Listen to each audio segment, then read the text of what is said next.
Puji Tuhan, haleluya. Salam sejahtera bagi seluruh keluarga besar GPDI El Shaddai yang saya kasihi. Kita bersyukur pada saat ini kembali kita boleh bersama-sama mengikuti renungan 79 yang setiap hari ditayangkan. Mari kita bersama-sama katakan kita rise up, yaitu bangkit, bergerak, dan berdampak. Biarlah kita menjadi jemaat, menjadi anak-anak Tuhan yang bangkit. Ini adalah waktunya untuk kita bangun, bangkit, dan bergerak kemudian berdampak. Mari kita mau membaca di dalam Mazmur pasal 15 ayat 1 sampai ayat yang kelima. Saya bacakan Mazmur 15 ayat 1 dan 2. Demikian firman Tuhan. Tuhan, siapa yang boleh menumpang dalam kemahmu? Siapa yang boleh diam di gunungmu yang kudus? Yaitu dia yang berlaku tidak bercela dan melakukan apa yang adil dan yang mengatakan kebenaran dengan segenap hatinya. Mazmur ini ditulis oleh Daud. Dia berkata, Tuhan, siapa yang boleh menumpang dalam kemahmu? Kalau kita melihat di dalam perjanjian lama, ada kemah Allah atau bait Allah yang dibangun oleh bangsa Israel, dan itu di dalam bait Allah atau kemah Allah itu dibagi menjadi 3, yaitu ruang kudus, ruang maha kudus, dan juga halaman. Kalau bangsa Israel mau mempersembahkan korban kepada Tuhan, mereka tidak boleh masuk ke ruang kudus atau ruang maha kudus. Mereka hanya boleh berada di pelataran. Yang ada di ruang kudus itu hanyalah imam-imam yang akan membawa dupa ke ruang kudus itu. Dan yang boleh hanya itu bangsa Israel, tidak diizinkan. Mereka hanya harus berada di pelataran. Dan yang boleh masuk di ruang maha kudus itu adalah imam besar yang sudah dipilih oleh Allah. Kita melihat ruang kudus dan ruang maha kudus itu pada umumnya rakyat Israel ketika hendak mengorbankan persembahan, mereka hanya boleh di halaman, tidak boleh masuk lebih jauh. Aktivitas pujian atau penyembahan dari orang-orang Lewi, imam-imam, dan pengurus bait Allah itu dikhususkan Tuhan untuk berada di ruang kudus.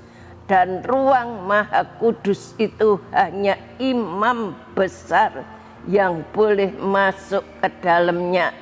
Dan kita melihat melalui pemahaman tentang prosedur ini, kita dapat melihat bahwa dibutuhkan pemenuhan standar tertentu bagi setiap orang untuk masuk ke hadirat Tuhan. Kita sebagai orang-orang percaya, kita diberi standar untuk masuk ke dalam hadirat Tuhan adalah hidup kudus. Kalau kita tidak hidup kudus, kita datang, Allah akan memalingkan wajahnya. Dan standarnya yaitu hidup kudus, hidup suci. Daud bertanya, Tuhan, siapa yang boleh menumpang dalam kemahmu, yaitu siapa yang boleh diam di gunungmu yang kudus. Ayat 2 dikatakan yaitu dia yang berlaku tidak bercela, yang hidupnya kudus dan melakukan apa yang adil, dan yang mengatakan kebenaran dalam segenap hatinya. Artinya orang yang boleh masuk ke hadirat Tuhan itu adalah orang yang hidupnya suci. Tuhan melihat kekudusan sebagai suatu yang sangat penting, yang perlu dipenuhi setiap orang sebelum dapat mendekat kepada hadirat Tuhan. Kita perlu hidup di dalam kekudusan, hidup di dalam kesucian, takut kepada Tuhan, melakukan apa yang benar yang Tuhan kehendaki. Dalam Mazmur 15 ini diuraikan bahwa standar untuk layak mendekat ke hadirat Tuhan adalah hidup kudus, hidup suci, tidak bercela, adil, hidup dalam kebenaran, tidak menfitnah, dan tidak berbuat jahat, khususnya kepada orang-orang yang hidup dekat di sekitar kita dan bahkan hidup dengan jujur. Walaupun dalam keadaan sulit, kita sebagai umatnya juga perlu melihat kekudusan sebagai sesuatu yang harus kita lakukan sebagai anak-anak Tuhan, supaya kita layak di hadapan Tuhan.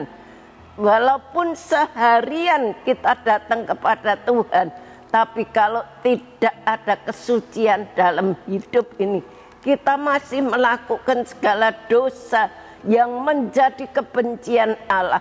Saya mengatakan percuma, Allah tidak akan mendengar doa kita. Dan Allah mau kalau kita menghampiri Dia, kita adalah hidup kudus, hidup suci, tidak berbuat cela, tidak berbuat dosa, dan sebagainya. Kita hidup mendekatkan diri kepada Allah dan perlu melihat kekudusan sebagai sesuatu yang sungguh-sungguh harus kita lakukan. Seperti Tuhan melihat kekudusan sebagai hal yang penting. Sebab itu hiduplah dengan target untuk senantiasa kudus dan mempertahankan kekudusan dalam setiap hal, dalam setiap kehidupan kita, dan ucapkan dan lakukan setiap hari. Biarlah kita didapati layak untuk mendekat ke hadiratnya, memenuhi standar daripada Tuhan, kekudusan sebagai target yang tepat sesuai dengan yang Tuhan kehendaki dalam hidup kita. Mari saudara-saudaraku sekalian, biarlah kita hidup di dalam kekudusan seperti firman Tuhan yang ayat 2 dikatakan, Dia yang berlaku tidak bercela, yang melakukan apa yang adil, dan yang mengatakan kebenaran dengan segenap hatinya. Baik dalam tutur kata kita, dalam perbuatan kita itu harus kudus, supaya kita layak di hadapan Tuhan. Kita layak untuk masuk ke hadirat Tuhan. Tidak seperti bangsa Israel, mereka hanya ada di halaman. Tapi sekarang di zaman kemurahan, kita boleh menghadap kepada Allah. Dan kita boleh datang di hadapan hadirat Allah untuk menyembah, untuk berdoa, dengan satu catatan, yaitu kita harus hidup di dalam kekudusan, kesucian, supaya kita dilayakkan oleh Tuhan. Biarlah seluruh jemaat GPDI El Shaddai senantiasa hidup di dalam kekudusan. Kita bangkit, kita bergerak, dan kita berdampak. Kalau di tahun-tahun lalu kita masih hidup di dalam dosa, hidup di dalam segala kekurangan, tapi kita mau dalam tahun ini kita semakin maju, bergerak dan berdampak untuk hormat kemuliaan nama Tuhan. Sekian firman Tuhan. Tuhan memberkati Bapak Ibu saudara sekalian. Terima kasih telah mengikuti renungan 79. Kiranya dapat menjadi berkat kita semuanya.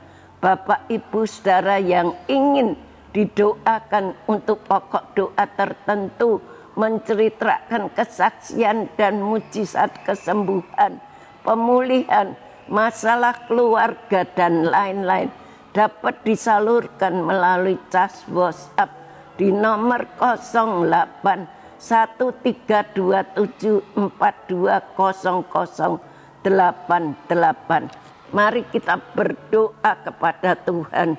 Terima kasih Tuhan buat firman-Mu yang mengajar kepada kami untuk senantiasa hidup di dalam kekudusan, agar kami layak di hadapan hadirat-Mu.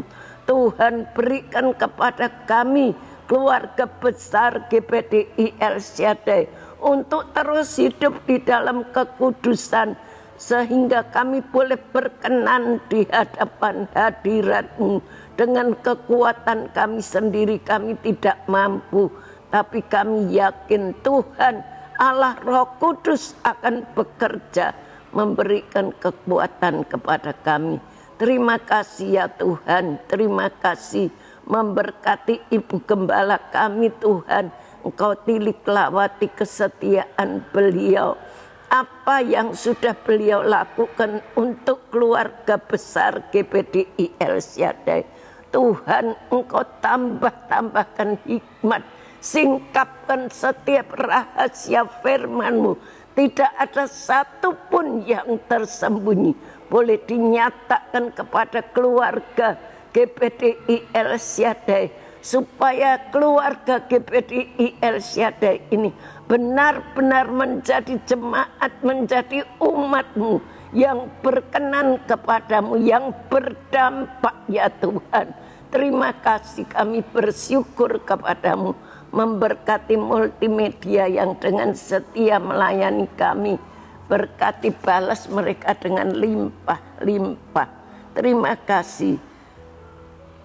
Kasih setiamu ya Tuhan, kiranya menyertai keluarga GPDI El Shaddai, seperti keluarga GPDI El Shaddai terhadap kepadamu. Betapa berharganya kasih setiamu ya Allah. Anak-anak manusia berlindung dalam naungan sayap-Mu. Terima kasih, terpuji nama-Mu. Haleluya. Amin.